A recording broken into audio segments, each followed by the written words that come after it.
All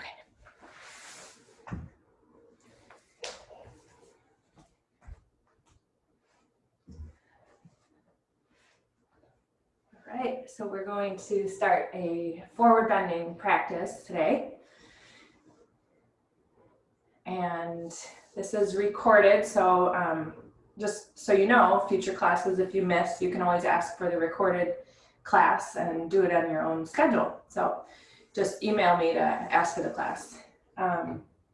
Also, I'm planning on teaching at 8 a.m. next week and just continue with the time as far as the bandwidth goes. It looks like we will be okay. So we're going to shoot for 8 a.m. Wednesdays for this group going forward. And was that a thumbs up, Lynn? Okay, good. So yeah, let's begin. Just getting into your seated position. It's a odd calendar day, so just kind of invite the less dominant or favored crossing of your legs. Take some time to adjust your position so that you can really connect with the floor.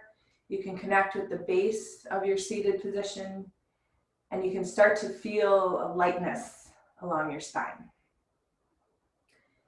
And as you find the lightness of the spine, keep your shoulders heavy, resisting against that lightness. We're working with dynamic action always in yoga. Keeping the shoulders back, bring your hands together in front of your heart and close the eyes. And look away from your brain, inviting a sense of quietness to the brain. Inviting a sense of receptivity and passivity to the brain. Deferring action to the heart. Come from the heart rather than the ego or the mind or preconceived ideas. And we'll just keep sitting here as I kind of invite us into the yamas, which we were going to start to talk about this week to address the fluctuations of mind. And the first of the yamas is ahimsa, non-harming. And we can apply the non-harming idea to thought, to action, to ourselves, to others.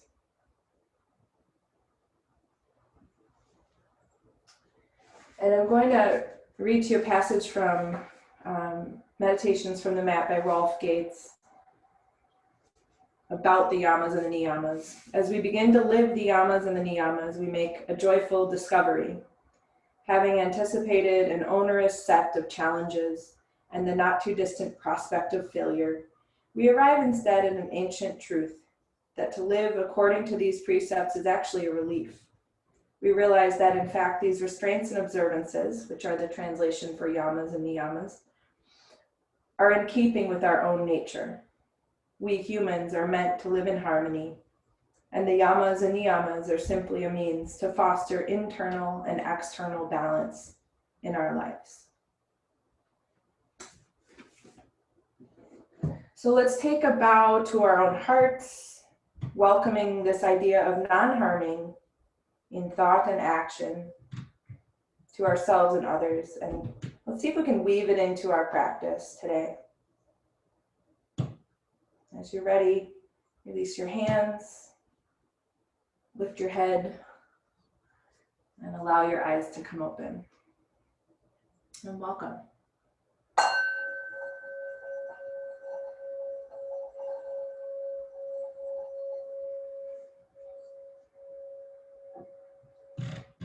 So I'm going to have you take seated hero position, and if that's not accessible for you, you can modify it or just take a cross-legged position. If you're cross-legged, try to take the alternate crossing of what you just did. And we're going to be doing some work to kind of bring extension to the torso, openness to the chest, length to the sides of the body with the arms. So whatever seated position you're taking, we'll bring more attention to the arms. So once you're established in the seated position, bind the hands together in front of you. Rotate the palms out and extend the arms up. Create a full extension of the arms. So if the elbows are slightly bent, work to undo that. Work to press up through the palms. Keep the shoulders engaged down, sinking into the trunk. And take the arms any amount farther back. Keep the navel in, tailbone in, the eyes rooted to the back of the head. And go ahead and release the arms forward and come into the alternate interlock of the fingers. So the other small finger is the loose finger. Rotate palms out and extend the arms up. And see if you can allow the side ribs to lift any amount. Engaging your shins down, engaging your small toes down, engaging your sitting bones down. Good. Opening the chest, bringing the spine to the front body. Beautiful. And release the arms. Take the arms up in Urdhva Hastasana, so raising the arms with the hands separated. We're going to be twisting to the right side. So on an exhalation, take your left hand to your right thigh, your right hand behind you, and you may need to prop the hand so that you don't have to lean back. So use a block or a blanket to prop your back hand. Turning for 5 exhalations. Gaining certain access to the spine when we twist. We can bring an element of suppleness to the spine when we twist. And as we know, any action to the spine increases the depth in forward extension. So twists are really key when we want to go deep into the forward extensions. After the exhalation, inhale, raise the arms, come back to center, and exhale, move to the left. So now right hand to left thigh, left hand behind you. Try to bring the hand kind of centered behind you. And make sure you're not leaning back, so prop the hand if necessary.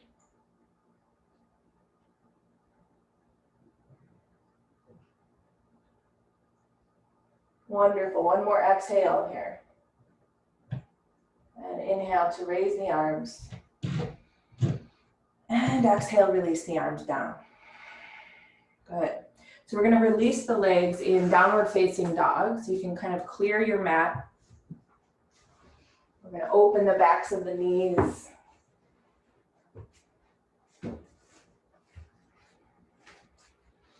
Take some time to adjust the hands slightly forward of the line of the shoulders. You want your arms angled so we get a nice long dog.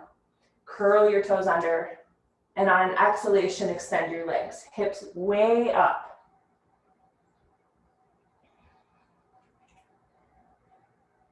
Bring your spine and your shoulder blades toward your chest. Keeping the hips way up, start to reach the heels down. Keep the kneecaps lifted. Roll the inner thighs back. Broaden the sacrum by gently floating the abdomen toward the lower back. And can you create more extension to the sides of the torso? And as we turn the dial up in the practice, remember ahimsa, non-harming. We can get so aggressive with ourselves. And really watch that. And as you turn the dial up, as you challenge yourself, see if you can do so in a friendly way, not an aggressive way. A way that keeps the brain quiet, the heart soft.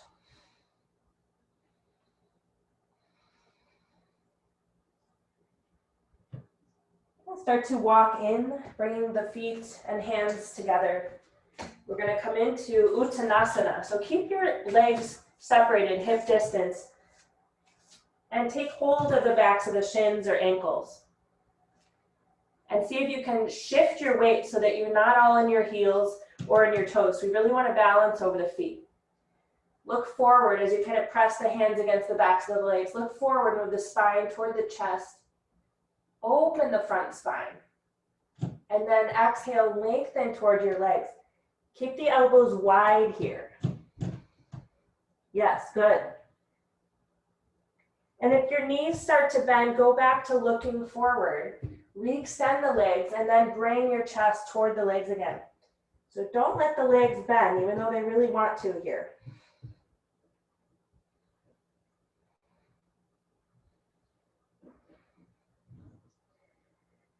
Just a few more exhalations.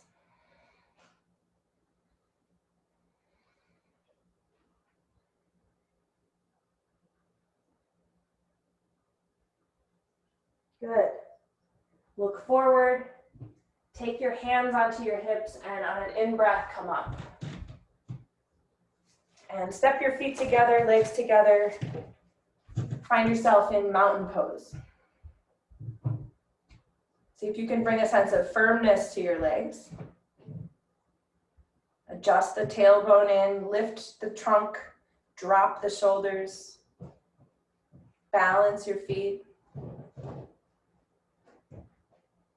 Keep the back of the spine moving toward the chest. And keep your skull right above your spine. Gaze looking down. And just feel a little bit of extension through your fingertips, as if there are guidelines attached from the fingertips to the floor, and they're starting to tighten. Just kind of feeling that dynamic action of the pose. The through line of the central axis moving up, and then finding certain parts of your body to the periphery of the spine that have an anchor to the floor.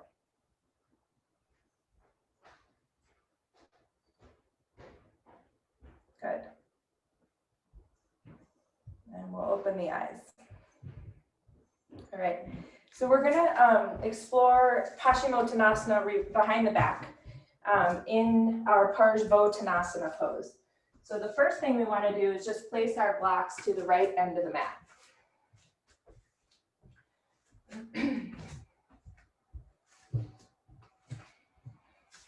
So reverse prayer pose is a way to really emphasize keeping an openness across the chest. We always want to keep the sternum forwardmost in our forward bends. We don't want it to sink back. So Paschimottanasana, the reverse prayer pose behind the back, really trains us to do that. So go ahead and join the hands with your fingertips pointing down. And then start to move the fingertips onto the spine and small fingers onto the spine, and then work the hands up between the shoulder blades. Close the hands. And if sealing the hands is really bothersome to the wrists, or it's just not possible, you're gonna go into Baddhahastasana, which means you're gonna bind the hands somehow to the forearms. You can either bind to the forearms, or you can actually bind the hands together.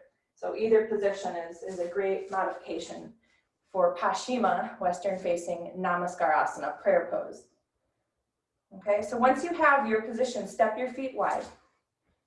And we're going to be turning to the right to begin with.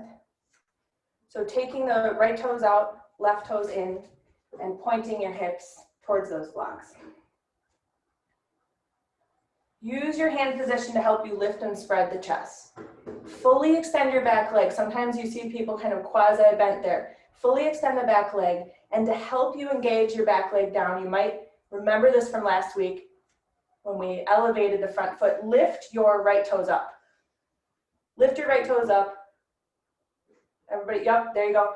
Notice how that refers weight to the back leg. And then keep that back leg as it is. Return right toes down. Good. So this first one, we're going to use blocks. We're going to let the arms go and take the arms overhead. Hopefully, kind of maintaining some of the openness of the chest that we just achieved with reverse prayer. Come to the top of the in-breath, and on the exhalation, extend yourself forward and place your hands to those blocks to either side of the right foot. Steer your trunk to align with the right leg. Roll the outer right hip back, bring the outer left hip forward, and compact your hips to midline. Back leg has weight, you're anchored into the heel, back leg fully extended. Take another big in-breath, exhale, bow deeply toward the right leg. You may not need the blocks, you may need to lower the blocks, so really adjust the prop so that you're really at your edge, your friendly edge, not your aggressive edge. But you're challenging yourself. Your breath is smooth and steady. and you're able to maintain these wise actions of the pose. You're in a refined version of the pose.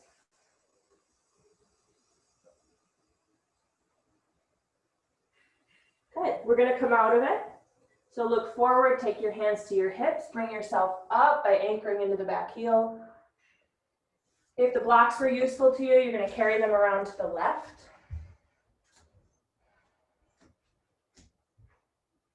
And now we're gonna adjust the feet so that we can point the hips to the left. So again, go back to your reverse prayer or whatever modification of reverse prayer you're using to invite the lift and spread of the chest, to remind the breastbone that it's moving forward in space and also up. Extend your back leg completely. Compress the whole leg bone front to back. Anchor into the back heel by lifting left toes off the floor. Good, which also engages the quadriceps. Keep the back leg as you have it. Re-extend the left toes back to the floor. Keeping your chest as it is, extend the arms overhead. Bring a length to the torso. Come to the top of the in-breath, exhale, extend forward.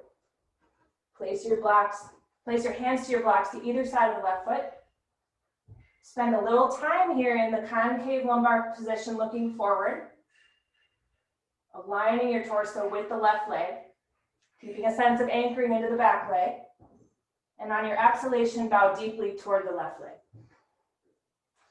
Adjust your blocks down if you don't need as much height, or remove them. Roll the outer left hip back, the outer right hip forward. Keep referring weight to your right heel, extending out those left toes. And with hands down, can you create that sense of the sternum still reaching forward and up in space?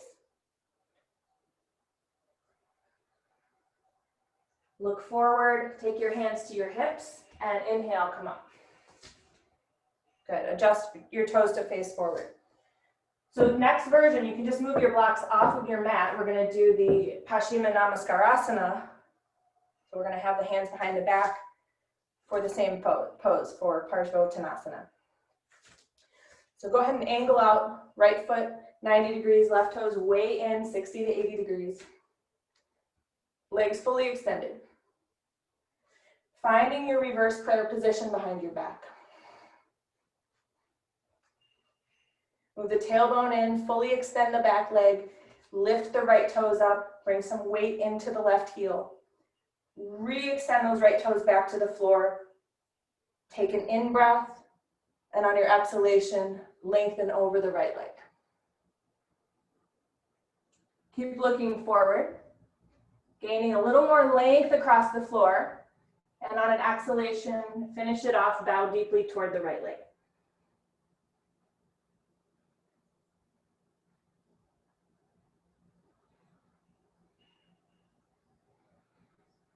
Beautiful. Inhale, look forward, anchor into the back heel, come all the way up. Turn your toes forward, and you're going to adjust to the other side. So if you're doing a modified Paschimma Namaskarasana, alternate either the forearm grab, so you're doing the opposite one this time, or the interlock of the hands is adjusted to the less favored position. Nice. Lift your breastbone. Lift your left toes from the floor. Bring some weight into the right heel. Keeping that weight, extend those left toes back to the floor. Big inhale, exhale, lengthen forward. Next exhale, bow deeply toward the left leg. Roll some weight to the left big toe, right small toe to compensate for the asymmetry that's swinging you out wide to the left. So bring some weight to that left big toe, right small toe. Breastbone reaching out of the shadows, up toward the ceiling. Finish out the exhalation, anchor into your back heel, look forward, and come all the way up. Revolving your feet, toes facing forward, release your arms, and step your feet together. Put yourself back in mountain pose, taking a few quiet moments to check in, to sense your breath, to sense the mind, the state of the mind, to check in with the way with which you're practicing, honoring yourself in a friendly way. Good.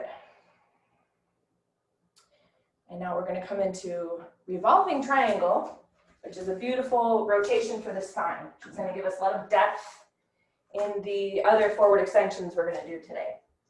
So we're going to take, actually you just need one block to the back corner of the right side of the mat.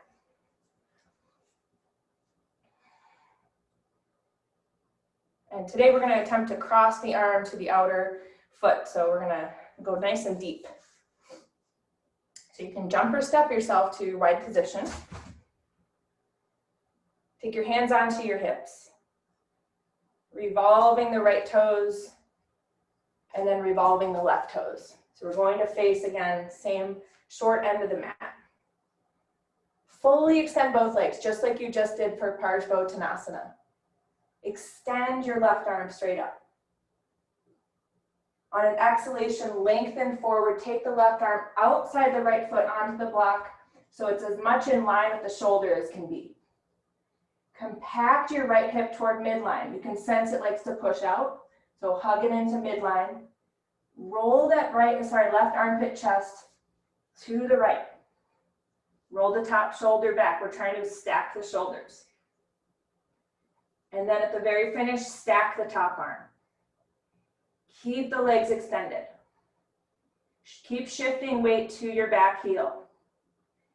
Keep compacting the outer right hip bone toward midline.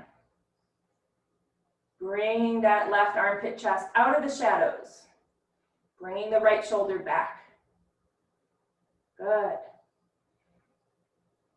Take the right hand back to the hip. Turn and face the floor.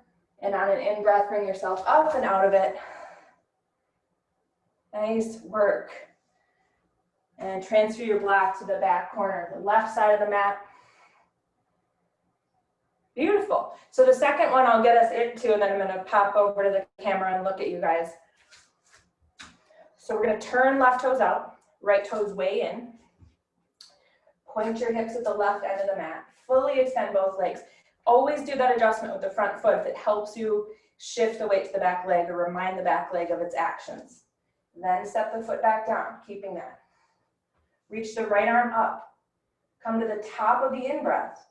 Exhale, extend forward and cross the body. Take that right hand onto the left-sided block to the outer foot. Compact your outer left hip bone in. Good.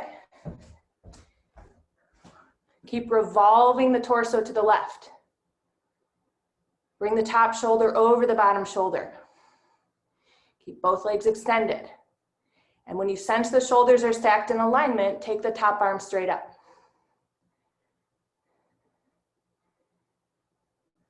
Yes, good.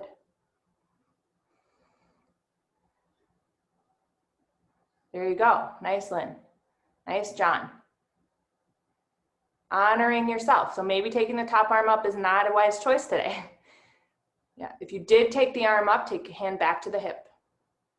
Start to look toward the floor. And then releasing the block, inhale and bring yourself up. Nice work. And restore the toes pointing forward, come back to center. We're going to come into Prasarita Padottanasana. And we're going to attempt to get the head down. So you might need to build up a little height underneath you. You can also separate the feet really wide to bring the head closer to the floor. So it's kind of a combination of the two.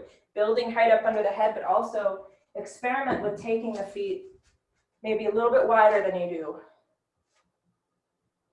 normally. But make sure you see the feet pointing forward. So you want to think about these legs in this pose as both being the back legs of the poses we just did. So really anchor into the heels and really engage the outer feet down. Firm your legs. the first one we're going to do is with the hands in prayer behind the back, or the alternate version that you're using today. So take your hands to either position. Roll the shoulders back, invite that lift and spread to the chest.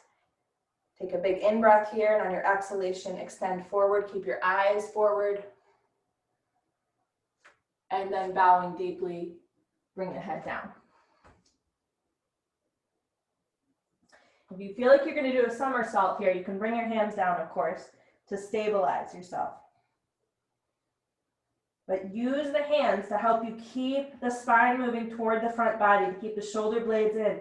Try to spread the shoulder blades nice and wide. Good.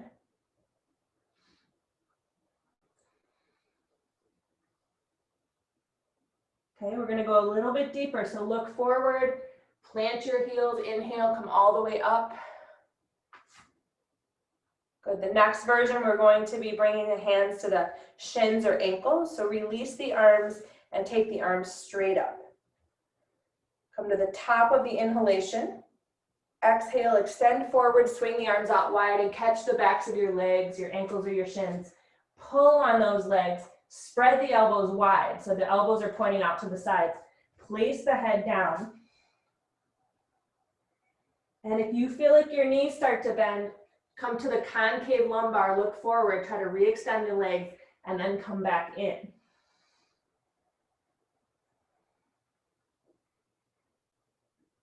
Five breaths.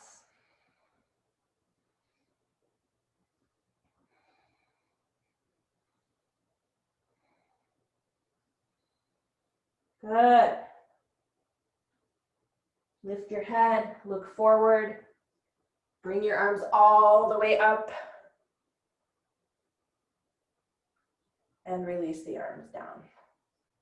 Nice work. Heel toe, walk your feet back in.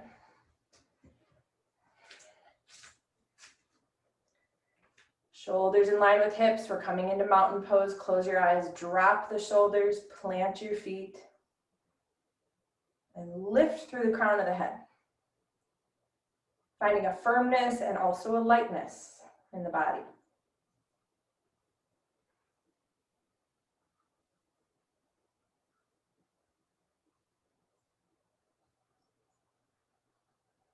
Okay, beautiful. Let's open the eyes. We're going to come into headstand. We're going to come into it, an option of coming into it 4 different ways, or taking your headstand one of 4 ways. So for all of us, we're going to fold the mat in half twice. So you're going to fold it once, and then again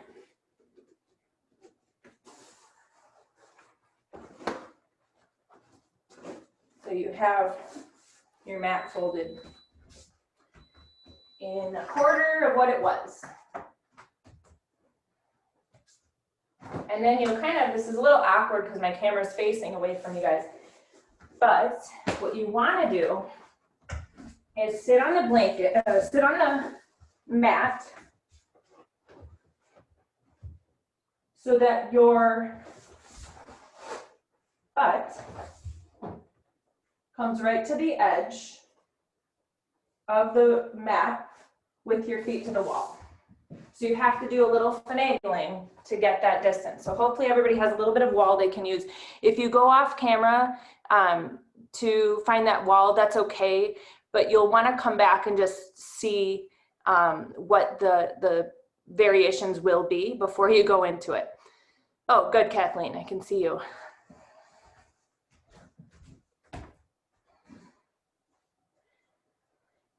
So everybody, once you've found your measurement, you can turn around and see what's going on. Okay, so your butt comes right to the edge of that mat, and your legs extend to the wall. So once you have the perfect measurement, then you can see what these 4 options are going to be. So option 1 is to not invert at all. You're just going to basically do a downward dog at the wall, but in your headstand position. So you'll get your hands ready right at the edge of that mat, place the head, and then you'll just work your heels into the wall and really extend the legs. and try to move the spine in toward the chest.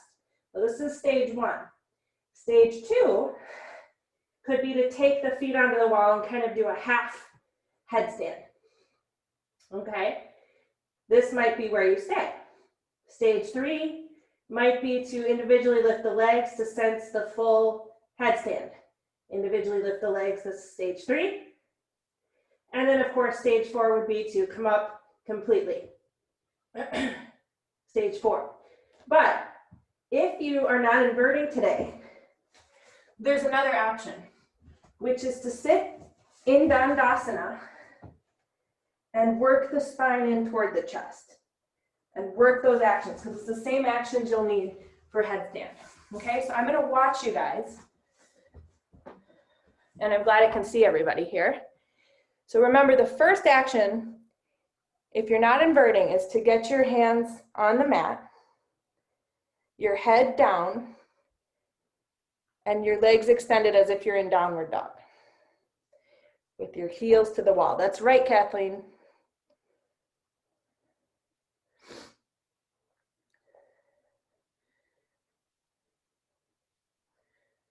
Good. Shoulder blades and spine toward the chest. Good, Kathleen.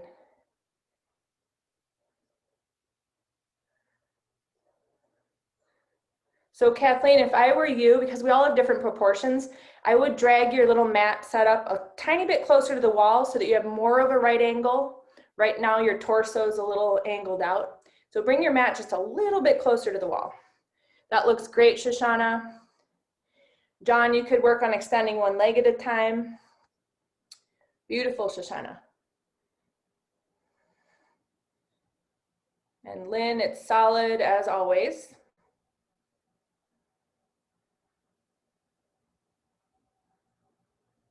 Good. So if you're doing the half version at the wall, can you feel Dandasana? It's just a Dandasana in a different orientation and space. Good.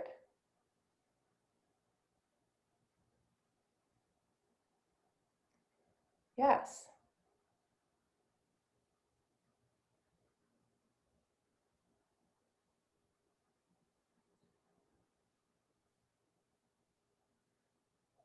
Yep.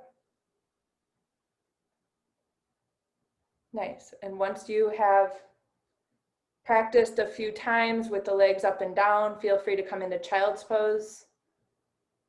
And Lynn, another 30 seconds, and then coming into child's pose.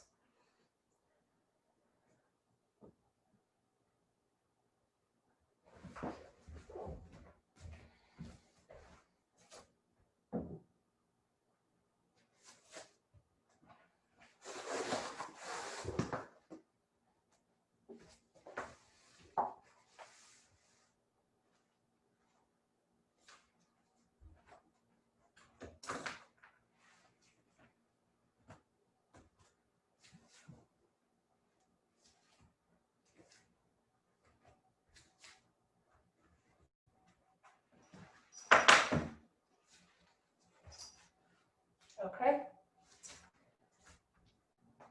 So take a few more moments in child's pose, and then you're going to start to find your way onto your back.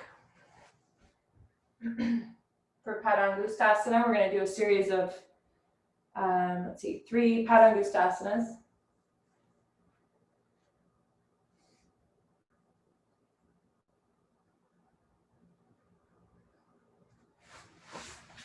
So you'll need your strap. Unless you're able to hold the foot directly, then you don't need the strap. And we're going to be starting with the right leg. So find your way onto your back.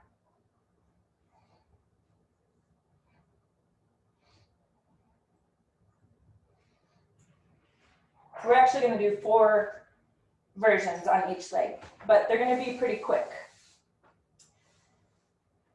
Quick and deep. Quick and dirty. So support your head if necessary so that your neck isn't overly arched. Begin with your knees bent and take hold of your right foot with your strap. And before you extend the leg, hug the leg in toward your body. So the thigh is coming in nice and close to the chest. Knee bent. Extend your left leg. Firm your left leg to the floor. Try to decrease the amount of space behind the left knee. And on an exhalation, keeping your thigh close, extend the right leg. You might find it's easier to grab the strap by wrapping it around your hands.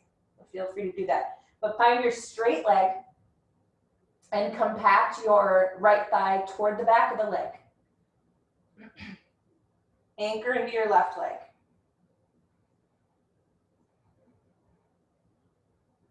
Good. Grab the strap with both ends of the strap with the right hand. Keep that leg straight, and on an exhalation, take that right leg to the right. Your primary objective here is to keep the sacrum balanced. So if you just rolled all the weight to the right side, recover weight to the left side, maybe by bringing that right leg back a little bit.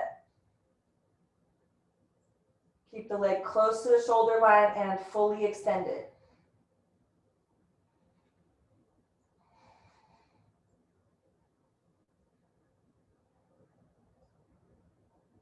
Okay, come back to center. And now we're going to place a block. Hopefully you have a block. Put it where your thigh comes into your chest. So put the plane of the block against your right thigh.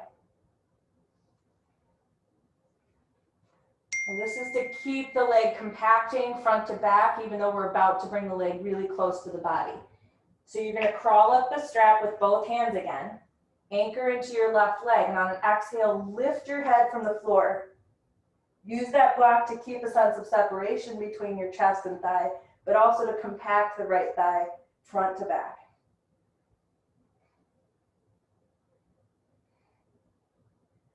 Finish your exhalation. Release your head down. Move the block aside. With both hands, with your right hand, grab both ends of the strap.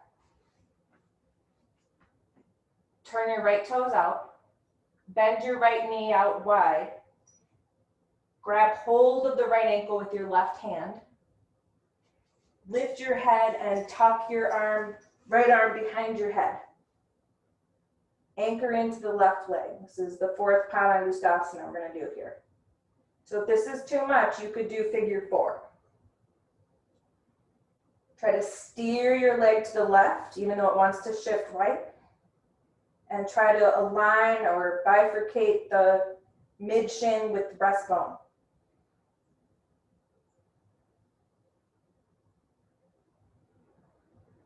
Good. Sit forward enough that you can unhook the arm from the back of the head and extend the leg. Take the strap away. Step your right foot down and extend the right leg on the earth. Just take a moment to compare the sides. So a lot of times we talk about how one leg feels longer, but I want to bring your attention to, hopefully, right leg actually feels closer to the floor,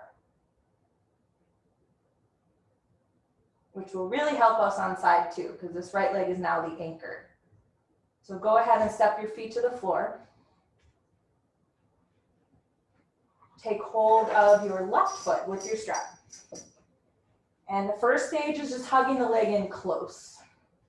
So deep knee bend, as deep as you can go. Extend your right leg. On an exhalation, once you've hugged that left thigh in close, extend your left leg. Try to keep the thigh where it is. Don't let it float away too much, but find your fully extended leg. Drive your right leg into the floor. Tilt your chin toward your chest. Roll the outer left hip toward the foot side of the mat.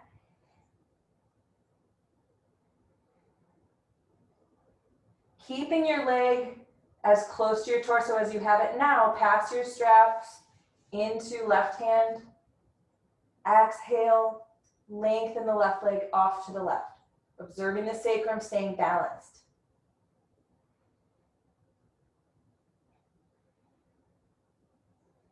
Chin hugging chest.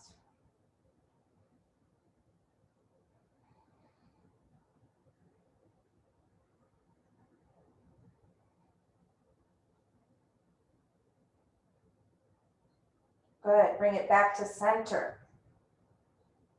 Place the block, the plane of the block against your left thigh.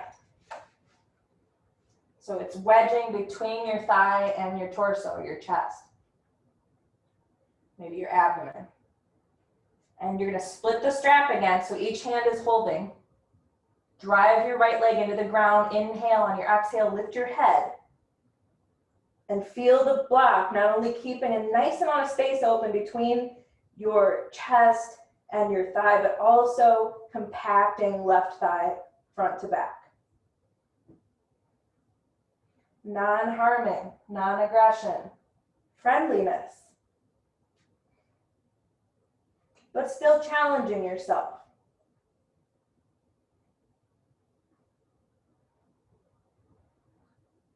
Complete the exhalation, release your head down, take the block away. Once again, the straps will end up in the left hand. Left toe angles out, left toes angle out, knee bends wide. You're gonna sit the left hand behind the head and use your right hand to support the left ankle. Aligning the mid shin with the breastbone, so steer the leg to the right.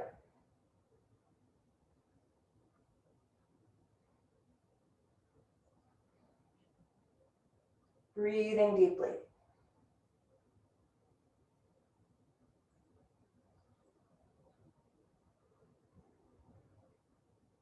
Good.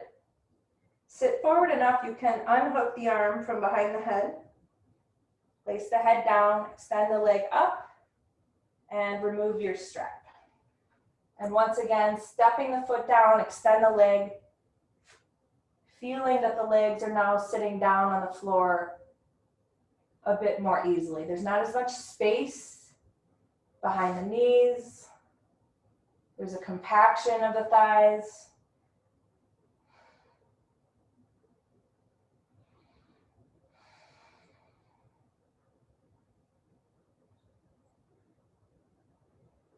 Good. Okay, we're going to come into Anatasana now. So roll onto your right side.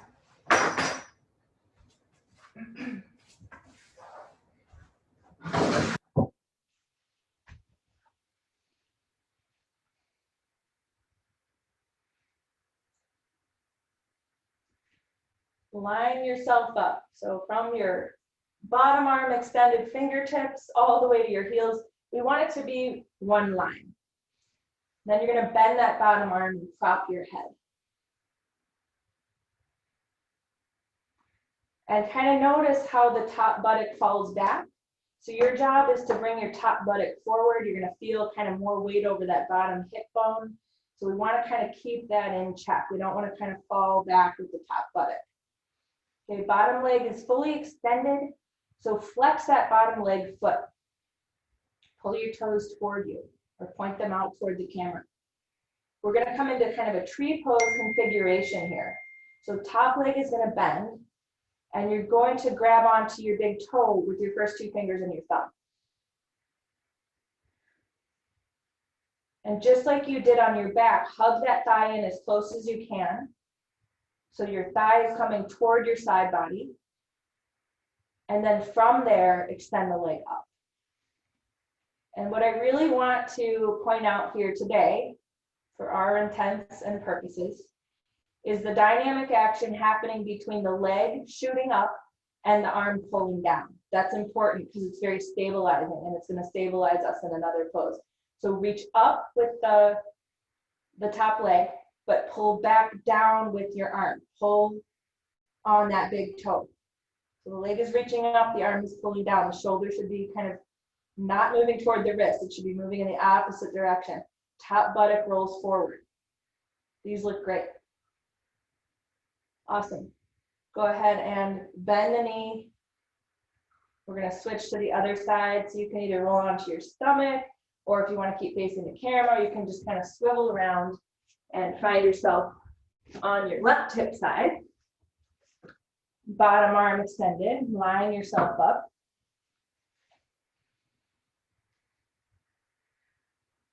This is couch pose, Vishnu's couch. Most of us, I don't think, do this on our couch, but nice idea. You can prop the head here once you've lined yourself up. Sense that top buttock falling back. Bring it forward. Try to align the hips more evenly, stacking top above bottom. Yep, and then go ahead and go into firming the bottom leg, flexing the bottom leg foot, bending that top leg, reaching for the big toe, and pulling that thigh closer to your body. You want to get that thigh close, close, close. Keeping that thigh where it is, extend the leg up. Pull on that big toe, shoot the leg up, try to roll that top buttock forward, try to roll the foot in the sky back. Breathe, stabilize with your bottom leg. Nice. Good, you guys look very stable, not seeing a lot of wobble at all. And then bend your knee and extend the leg, release the big toe hold, and you're gonna find your way up to seated. We're going to apply what we just did to Ubayi Padangusasana. So grab a blanket that can work as a little stopper for you. So fold it up and put it behind you. Now don't sit on it. Basically, it's going to prevent us from rolling back or doing a backward somersault. Not the objective.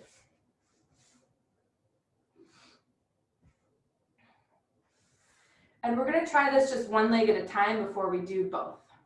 So extend your right leg. Yep. And bend your left knee. And just place your right hand next to your right hip. So right leg is pretty much just in Dandasana action. We're going to bring the left arm within the space of the left knee and grab that big toe.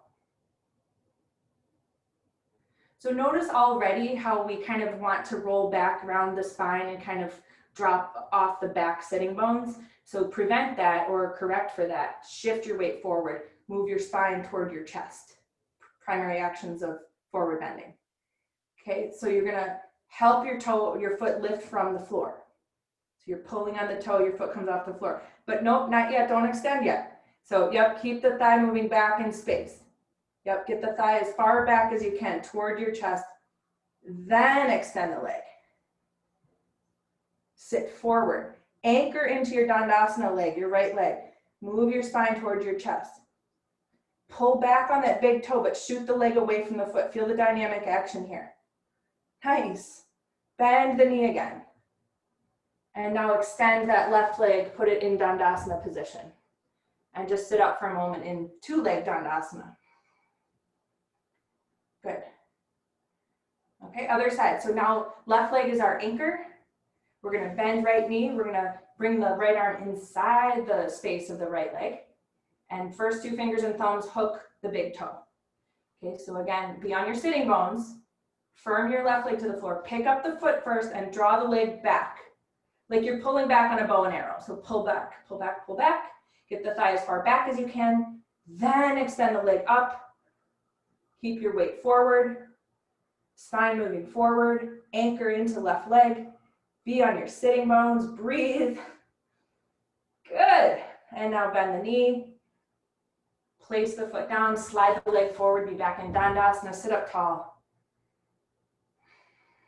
Good.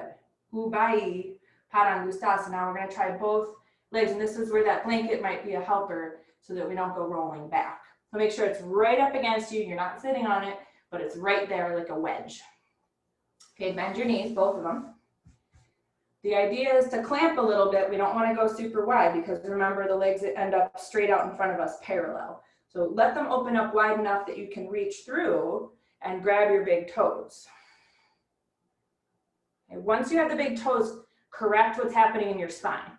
Shift the spine forward, shoulder blades in, step those heels in a little closer. Lift your feet from the floor by that pulling action. Bring the thighs back and then see about extending your legs.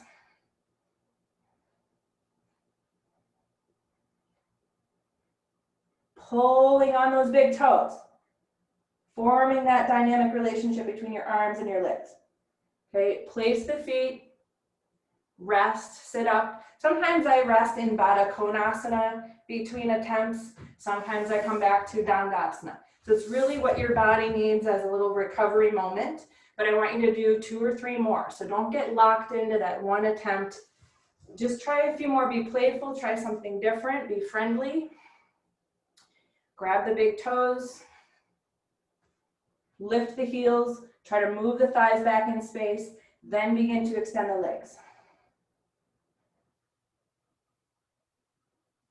And then come back to your resting position, Baddha Konasana, maybe Dandasana. Let's do 2 more attempts. As you're ready, self-guided.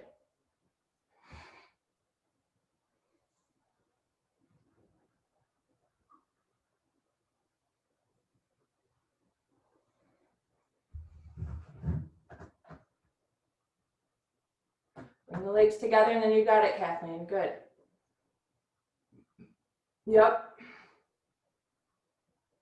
So another way, Lynn, because I know you've got those tight legs, you can work with a strap under your feet. Because I think that's the only thing that's limiting you probably is the tightness of the legs. So try it with a strap under your feet, exactly.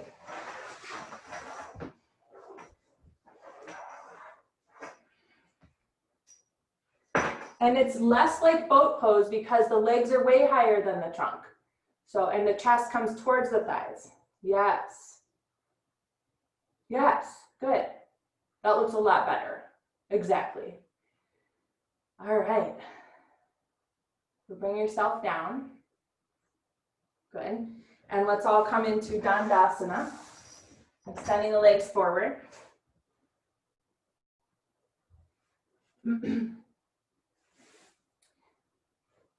Hands next to the hips. Try to draw the elbows in a little closer together and broaden across the chest. Close your eyes. Feel yourself really perfectly on the centers of each sitting bone. The legs close to the floor, the backs of the knees sealing toward the floor. The toes pulled toward you, reach out through the ball mounds and heels. Bringing the lightness to the spine by creating the firmness and the foundation of the legs.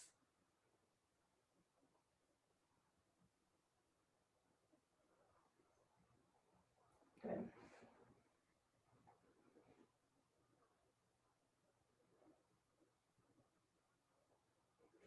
All right. So we're going to release Dandasana and take cross bolsters. We're going to kind of segue into a little back bending after some forward extension. So because most of us don't have 2 bolsters, let alone some of us might not have 1. I'm not remembering if you guys all have 1, but we can kind of improvise. So we're going to create a setup of, you could do blanket rolls. You can always roll a blanket over a yoga mat if you have extra yoga mats. There's lots of ways to kind of improvise this setup.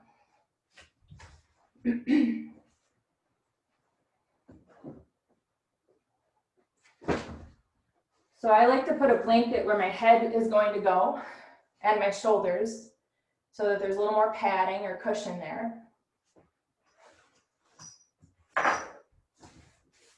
And then I am going to kind of sit myself on top of the cross bolsters, whether it's bolsters or not, we're just going to call it that.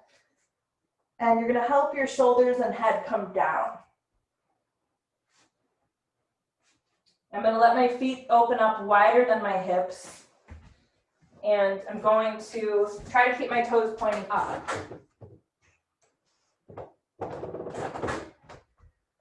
Just going to change the lights here a little bit so we can see.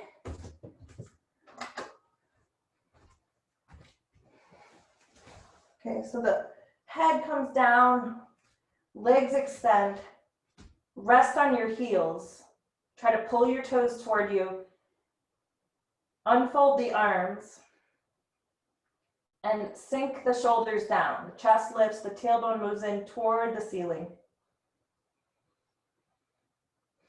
This is a back bend, so you'll notice that your feet want to turn out.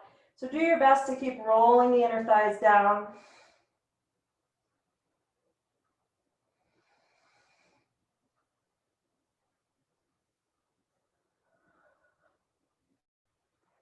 The chin toward the chest.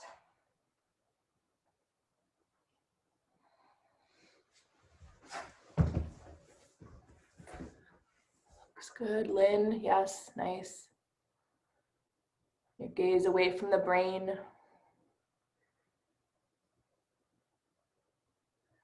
Not quite sure, Shoshana, but if you could bring the back of the head to the floor a little bit more, the chin toward the chest. You look a little bit like you're angled.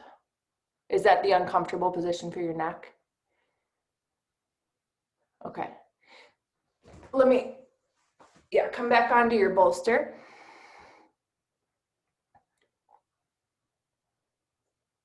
That might help to raise the height there. Yeah. Good. That looks better.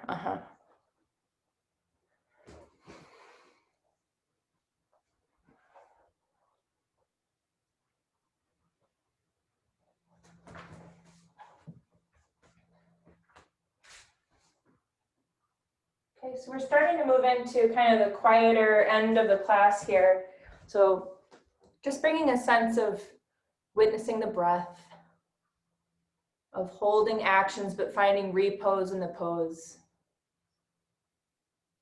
quieting the sense organs.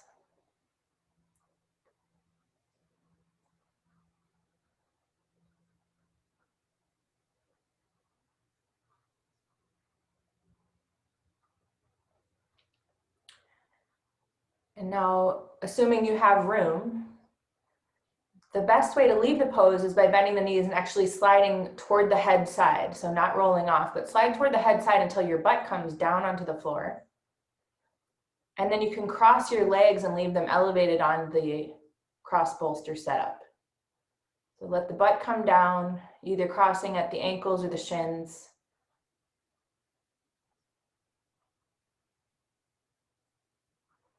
And resting there for a few moments.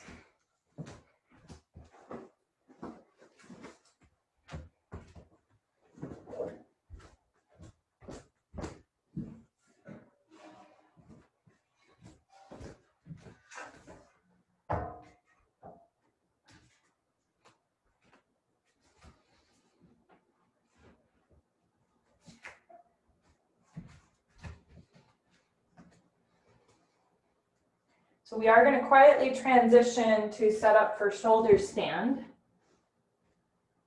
And we're going to use a chair today for plow pose.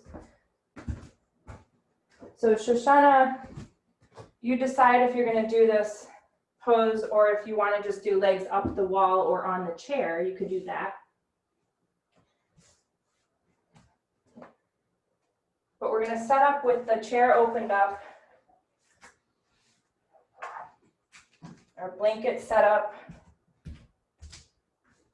Because plow pose, the feet go above the head, I'm setting this chair up so that it's going to be above my head. And I always use a strap for shoulder stand. So I invite people to work with a strap at least on occasion. If you're not a regular strap user in shoulder stand, it is nice to check in with the use of the strap occasionally to help you really get that secure connection of the shoulders down, the elbows really close together.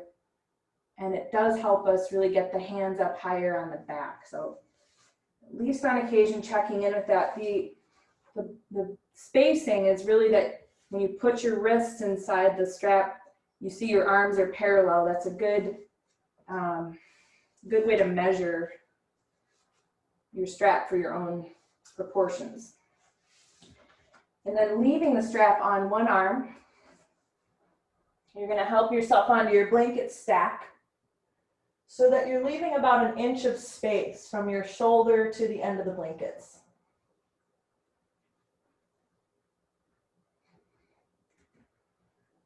I like to help myself up with a block under my sacrum.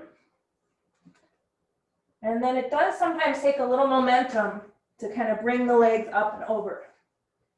And once you have your feet on the chair, you can get your other arm inside your strap.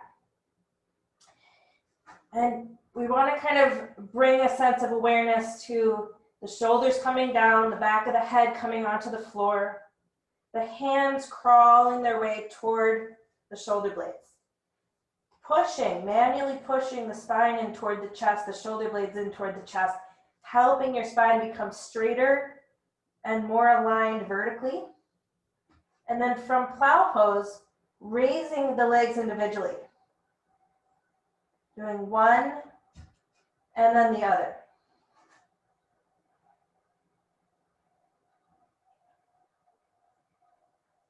And once you've brought both legs up and down again, you're going to come up into shoulder stand.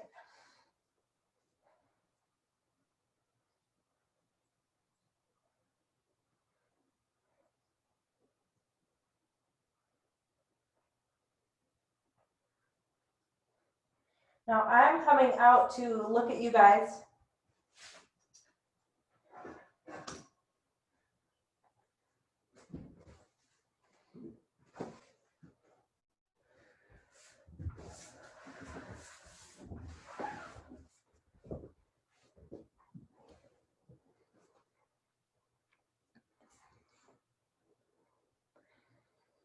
And I don't know if you've tried this before, Shoshana, but you can always do a half shoulder stand. Of course, your neck will have to tell you if it's okay, but putting your feet against the wall, bending the knees.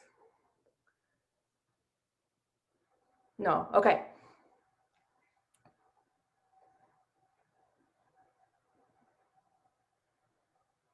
Good, Lynn. And feel that same compaction of your thighs, and not in an aggressive way, absorbing the front thighs with the backs of the thighs. That made you straighter, Lynn. That's a tiny little tweak. John, it's looking great. Really good, John.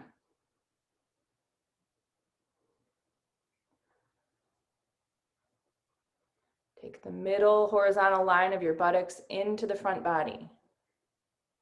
Lift the flesh of the buttocks up, away from the back.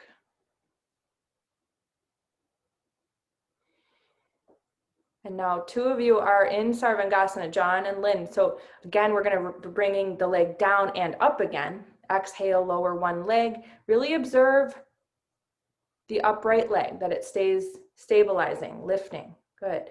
Both legs extended. Beautiful. Really extend that leg you took to the chair, John. Extend the knee. Yes, yes. Beautiful. And then take the leg back up. Keeping your top leg stabilizing. Moving the second leg on the exhale. With the toes on the chair, you can really express a fuller extension of your leg. Really get a full extension of that horizontal leg. Beautiful. These look great.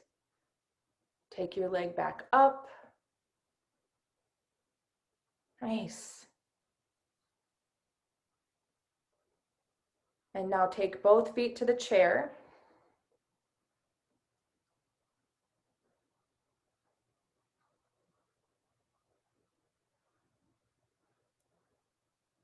If you don't have a strap on, your arms are free and clear. If you do, take it off. We're going to be pulling the chair toward us to take a resting plow pose. So the tops of the thighs will come onto the seat of the chair. So pull your chair toward you. Easier said than done on a sticky mat. Yep, tops of the thighs resting, arms reaching overhead, either within the space of the chair legs or outside the space of the chair legs.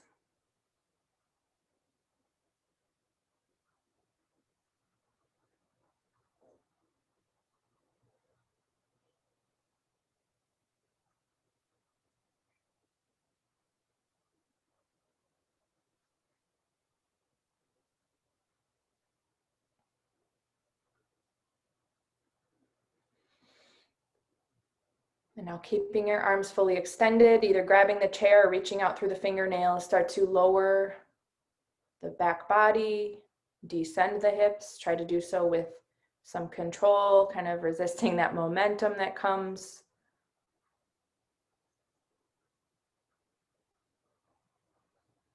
Beautiful.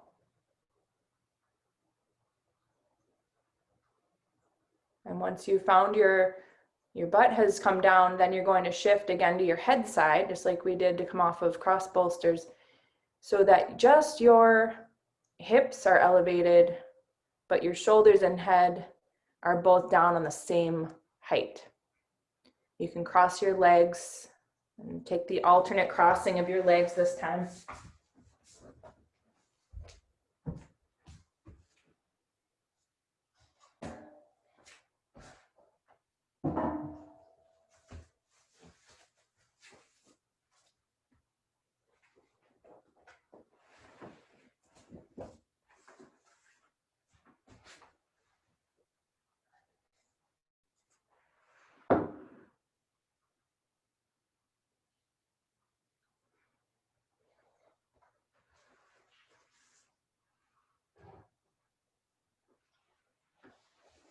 And before we come into Shavasana, we're going to do one last Padangustasana, which is a twist.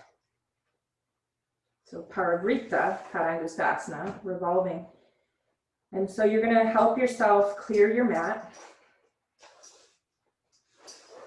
And you're also going to work with your strap. And if it's looped from that shoulder stand, you can open it up again.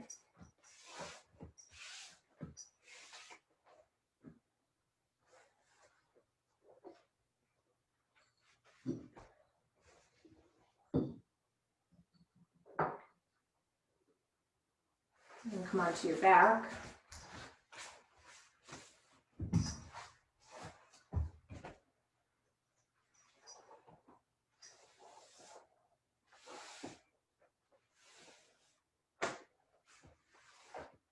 And with your knees bent and your feet grounded, take your right foot into your strap. Extend your right leg up. And use your left hand to hold the strap and fully extend your left arm. So you want your arm straight, you want your hand as close to your foot as you can bring it. Keep your left foot grounded as you shift your hips to the right to attempt to align the hips to stack right over left. And you're going to roll to your side, taking that right leg over to the left. If you can hold the big toe directly, do that instead of working with the strap. And be on your bottom leg just like you were in Anatasana, in couch pose. So it's stabilizing, you're flexing the foot. You can either drape your right hand over your side body if your shoulder gets uncomfortable here, or unfold the right arm sideways. And either look up or look to the right. And take a few deep cleansing breaths, revolving the abdomen from left to right. Descending your outer right side ribs back toward the floor.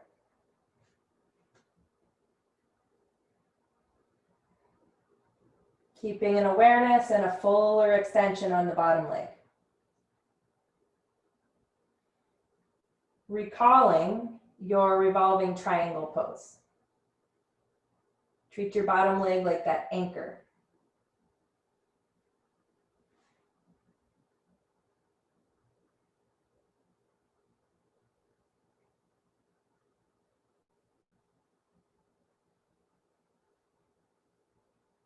To help yourself out, just bring a softness to your top leg knee.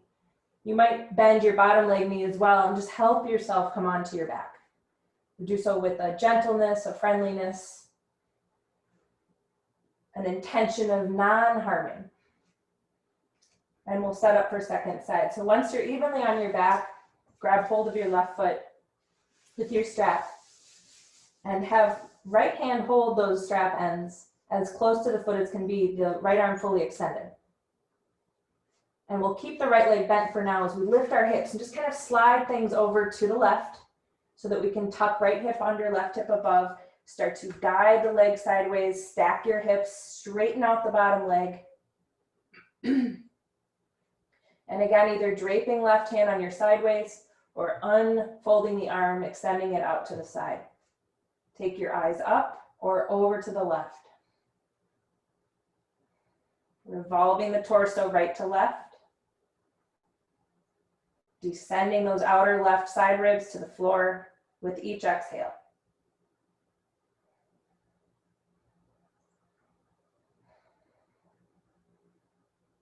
Compact your top hip to the floor.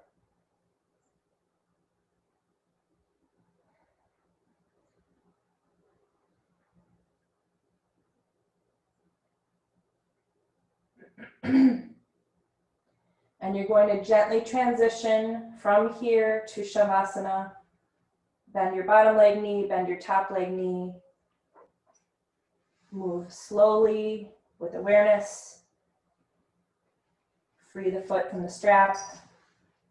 And create whatever setup you need for full support, for warmth, for comfort, for surrender.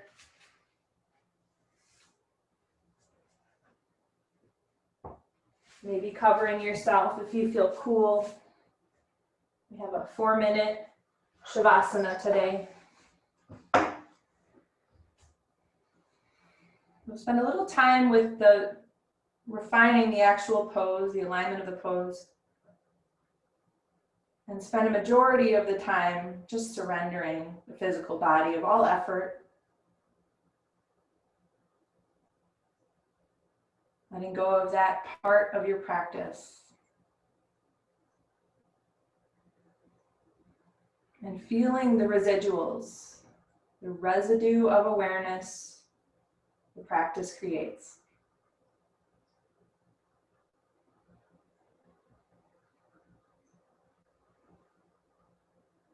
So much of this practice is the act of letting go of what we hold on to unnecessarily. And the beautiful thing about Shavasana is we get to sit with whatever remains, the essential vital energy inside of us. Once we've sloughed away the excesses from the body. It's like we get to have this visitation with this optimal version of ourselves.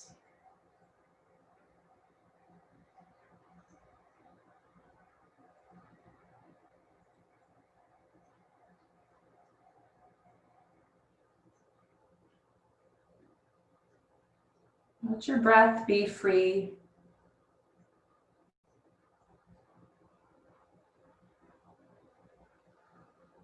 Exploring ahimsa. Who are you when you're kind to others, to yourself, in word, in action, in thought?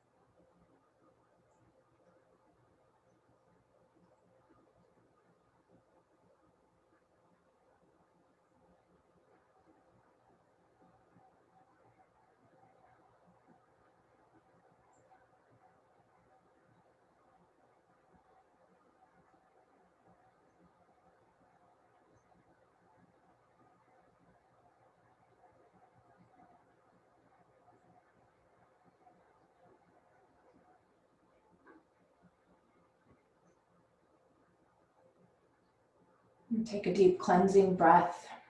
Maybe take 2.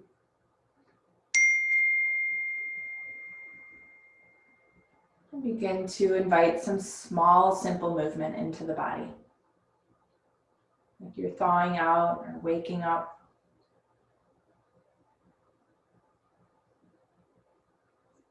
And eventually ease yourself over to one side.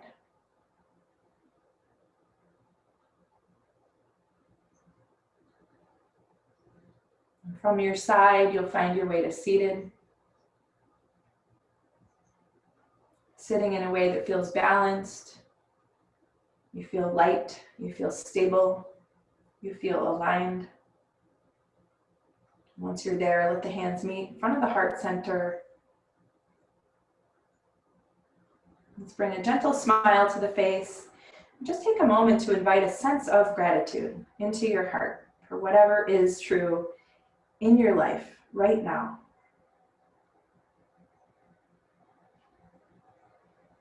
And let's breathe in deeply through the nose and let it go.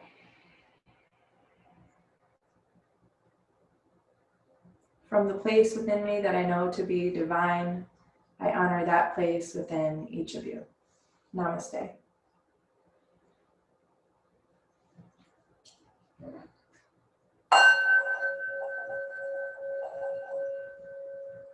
All right.